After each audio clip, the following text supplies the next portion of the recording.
আসসালামু আলাইকুম, সবাই কেমন আছেন? তো এই যে বাবা তার রাজকন্যাকে নিয়ে খেলছে। বাবা মেয়ের খুনসুটি চলছে এখানে।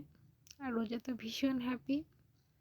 মাশাল্লাহ, বাবা মেয়ের এরকম হাসি খুশি জীবনটা দেখলেও ভালো লাগে। সারা জীবন এভাবেই হাসি খুশিভাবে কেটে যাক তাদের জীবন। সো আমি তাদের এই খুনসুটি মুহূর্তগুলো ক্যামেরা বন্দি করে নিলাম। তো আমিও একটু সাজুগুজু করেছি। তো ভাবলাম যে আমিও একটু স্লো মোশনের ভিডিও বানাই। তো আমার এই যে মেয়ে চলে আসছে সামনে, আমার আর হলো না ভিডিও বানানো। তো ভাবলাম মেয়েরই ভিডিওটা মাশাল্লাহ, আমার মেয়ে হেঁটে বেড়াচ্ছে ফ্লোর দিয়ে। তো এই সময় ভিডিওটা করে নিই তার স্লো মোশনের। আমার মেয়ের জন্য আপনারা সবাই দোয়া করবেন, আল্লাহ তাআলা তাকে যেন সুস্থ রাখে। Bye bye.